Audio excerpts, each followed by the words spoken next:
for a lot of us who were trying to find the meaning behind this chaos, there's a circus in front of us. We know there is a deeper meaning, but the circus has entangled us. Anyways, we are a part of that circus, right? And we are monkeying around in that circus as well. So it's not that I'm just standing here and the circus is going on, I'm totally fine, I'm not a part of it. No, I'm very much a part of it. My emotions are a part of it, my feelings are a part of it, my actions are a part of it. I am there and I'm involved, even if I have a very heightened sense of being able to witness myself, even if I have a very heightened sense of being able to see my ego or see through my ego and through my personality. I am a part of this circus. I'm not beyond it, right? So when I'm a part of this circus and I'm trying to find the meaning in it, there are two ways we can go about it. One is an inherited meaning, because we were born right at this point of time in the cosmic calendar here. So that means we are going through the period of dismantling organized religion.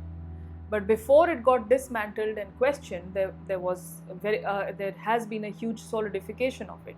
And the basic belief of the solidified belief of the organized religion is that I am here as part of a punishment. I have been thrown out here because I disobeyed a supreme intelligence, because it had asked for obedience. I used my own intelligence, or I got seduced into using my intelligence, very conveniently seduced by a woman. And I used the intelligence, and now I'm here, and everything that is unfolding for me right now is part of that punishment. Now, this is the subconscious belief that we are carrying, whether we like it or not. This is there because it has been fed into us, not via the cultural dialogue that we have heard from our ears, but via the DNA that has come down through a minimum of 3,000 years of ancestry. So it is wired into our system, it's wired into our immune system.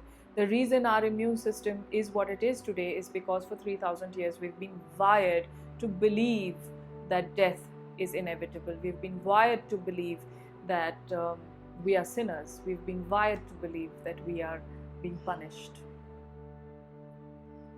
Right? So this is the basic belief that is going on with us. Now, parallel to this is our inquiry. Parallel to this is our tiny rebellion that says, I somehow don't feel like believing this. And this rebellion has been going on for quite some time. So even though we don't find sense, or we find very little sense, but we feel like being on the side of our rebellion, or on the side of our inquiry rather than this, which in itself is a graduation. Because in the cosmic calendar, we are passing through a time period where the organized religion, organized crime, organized bigotry, organized everything will begin to dismantle, and it has begun to dismantle. We are able to see that right now in whatever is going on. Already 2020 is a huge witness to how much of cultural narrative about judgment is dismantling. So we are passing through that time. So it is important for us to pay a little attention to our rebellion and see if we can, for once, allow ourselves to believe, to think that if I am here in my body, in the mental makeup that I have got right at this point, despite all my efforts, whatever it is, and my karmic structure, that is my family, my world, my work, everything that you consider your world, all of it has a deep meaning. None of it is a part of a punishment, but all of it is part of a certain wisdom.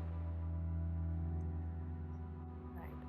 And that now my job will only be to dig that wisdom in the most concrete, in the most cognitive way for me, in the most evident way for me, so that I can find the pattern. I can find the rhythm, not even the pattern. I can find the rhythm with which this is happening. And If the need is, I can manipulate the rhythm to make a different melody.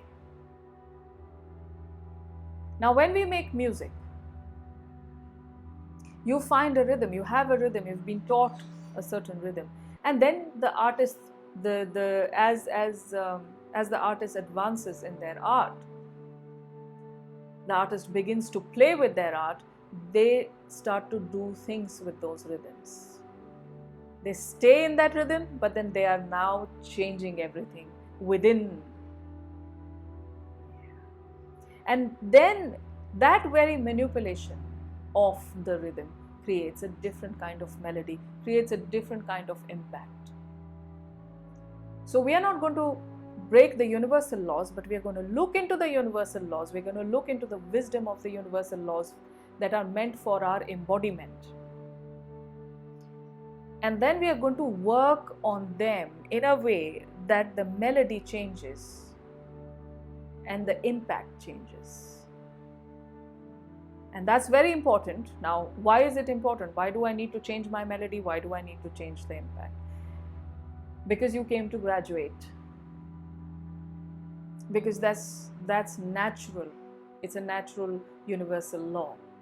Everything graduates. If you plant a seed, it graduates to a sapling. If the sapling survives, it graduates to a small plant. If it survives the environment, it graduates to a tree. And then if it survives whatever period of time of the culture there is, it becomes into a legend. So we have an inbuilt system of graduation.